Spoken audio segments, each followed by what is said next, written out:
श्री शिवाय नमस्तुभ्यम। तो आप सबको पता है कि सकट चौथ का बहुत ही पावन सा दिन आ गया है, लेकिन बहुत सारी बहनें परेशान हैं कि भैया जो सकट चौथ का व्रत हम रहने वाले हैं वो 17 जनवरी को रहें या 18 जनवरी को। अर्घ हमें कब देना है चंद्र देवता का, चंद्र देवता के निकलने का समय क्या है, इसकी बात हम लोग करेंगे। साथ ही साथ वो कौन सी विधि है जिसको आप सभी लोगों को अपने घर पे फॉलो जरूर करना चाहिए। वीडियो को पूरा देखिएगा जिससे जानकारी आपको पूरी मिल पाए। साथ ही साथ हम लोग ये भी बात करेंगे चंद्र देवता आपको दर्शन कब देने वाले हैं ना। चलो अब यहां पे सबसे पहले ये वीडियो मैं पहले बना चुका हूं, बट लोगों को ये डाउट था कि भैया ठीक है उदया तिथि के अनुसार तो 17 तारीख है, लेकिन पूजा तो हमको शाम की करनी है चंद्र देवता के समय, तो उस तिथि के हिसाब से हम क्या करेंगे उसी की बात करने वाले हैं। सिर्फ 2 से 3 मिनट की वीडियो होने वाली है, तो पूरा देख लीजिएगा। देखो यहां पे क्या लिखा है, कृष्ण पक्ष की चतुर्थी तिथि कब लिखा है, 17 जनवरी 4:06, यानी कि 17 जनवरी को जो आपकी चतुर्थी तिथि तिल छठी जिसको हम लोग बोलते हैं वो लगने वाली है सुबह के 4:06 पे लग रही है। अब जब 17 तारीख को सुबह 4 बजे लग जा रही है चौथ आपकी, तो सूर्योदय का समय कब है, देखो 7:14। अरे है ना, इसका मतलब क्या हुआ कि उदया तिथि के हिसाब से, यानी कि जिस टाइम पे सूर्य देवता निकल रहे हैं उस टाइम पे हमारा क्या है, चौथ माना जाएगा, यानी कि 17 तारीख। लेकिन यहां पे लोगों का यह कहना है कि भैया हमको तो पूजा रात की करनी है, तो रात के हिसाब से बताओ। देखो आप यहीं पे रात वाला भी समझ लो।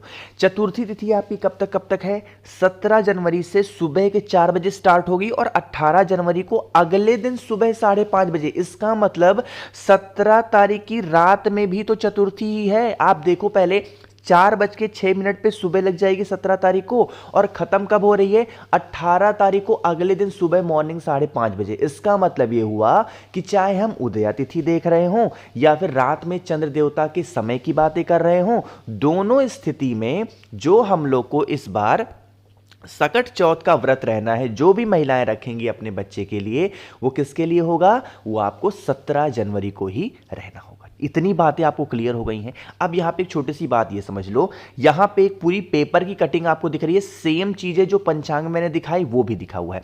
अब देखो ऐसे में इस दिन चंद्रोदय का जो समय होगा वो कौन से होगा, रात में 9:09 पर। इसका मतलब ये हुआ कि लगभग 9 बजे के आसपास आपको चंद्र देवता दर्शन दे देंगे। इस चीजों का ध्यान रखिएगा। बाकी मैं लाइव आकर के भी आपको चंद्र देवता के दर्शन कराऊंगा अगर आप लोग के यहां बादल वगैरह रहेंगे तो, ठीक है ना। साथ ही साथ हम लोग ये भी बात कर लेते हैं, भैया ठीक है चंद्र देवता के दर्शन हम लोगों ने कर लिए हैं, लेकिन अब ये बता दो कि व्रत की पूरी विधि क्या होगी। देखो मैं 1 से 2 व्रत के नाम सिर्फ ले रहा हूं।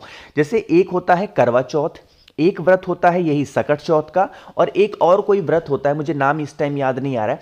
इन सभी व्रतों में क्या होता है, हम अपने पूर्वज जैसे हमारे सास ससुर करते चले आए हैं, जैसे हमारी देवरानी जेठानी करती चली आई हैं, उसी हिसाब से हमें व्रत करना चाहिए। मैं कभी भी किसी व्रत में कोई विधि नहीं बताता हूं। इसके पीछे का कारण यही होता है कि ये सब जो व्रत विधियां बनाई गई हैं, हर परिवार अपने पूर्वज के हिसाब से रहता है। किसी के यहां कोई और विधि है, किसी के यहां कोई और विधि है। आपके यहां जो बड़े बुजुर्ग हों उनसे पूछना, कोई भी नया विधि फॉलो मत करना, इससे हमारे पूर्वज नाराज होते हैं, हमारे पितृ नाराज होते हैं। बहुत सारी वीडियोस पड़ी हैं यूट्यूब पे, तब आप ऐसे कर लीजिए, तब आप ऐसे नहीं, ये गलत तरीका है। आपके यहां जैसे भी आपके सास ससुर रहते हो, देवरानी जिठानी रहती हूं, ये इंस्टाग्राम फेसबुक और यूट्यूब देख करके व्रत मत रहा करो, आप अपने पूर्वज से पूछ करके रहा करो, ठीक है ना। और ये जो सकट चौथ का व्रत है, ये पूरा करवा चौथ का समझ लो एक तरीके से हूबहू कॉपी होता है। करवा चौथ में हम अपने हस्बैंड के लिए, पति के लिए, प्रियजन के लिए व्रत रहते हैं, और ये जो सकट चौथ होता है हम अपने बच्चों के लिए रहते हैं। व्रत जो कोई भी चीज पारण करने की बातें आती हैं, जब चंद्र देव के दर्शन आप कर लें, चंद्र देवता को अर्घ आप दे दें, उसके बाद आराम से आप पारण कर सकते हैं, कोई इशू नहीं है, कोई दिक्कत नहीं है। समझ रहे मेरी बातों को। तो इस सब चीजों का ध्यान रखिएगा। किसी के कहवावे पे, किसी के कहने पे अपने व्रत की विधि को बदलना मत। मेरी बातों को अगर मुझे मानते हो छोटा भाई बड़ा भाई, तो आप मेरी बातों को समझ लो। किसी के भी कहने पे अपने व्रत की विधि को मत बदलना, चाहे कोई भी पंडित जी टीवी पे आते हो या कहीं भी आपको मिल जाते हो ना।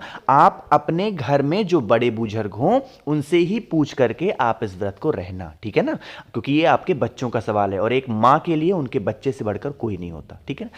तो मैंने कोशिश कोशिश की आप सभी को हर एक बातों को अच्छा समझाने की। वीडियो पसंद आई हो तो लाइक करिएगा, कुछ पूछना है नहीं समझ में नीचे कमेंट सेक्शन में पूछें, और मेरे जितने भी भाई बहन आवाज़ आज मेरी पहली बार सुन रहे चैनल को ज़रूर सब्सक्राइब करेंगे। श्री शिवाय, नमस्तुभ्यम।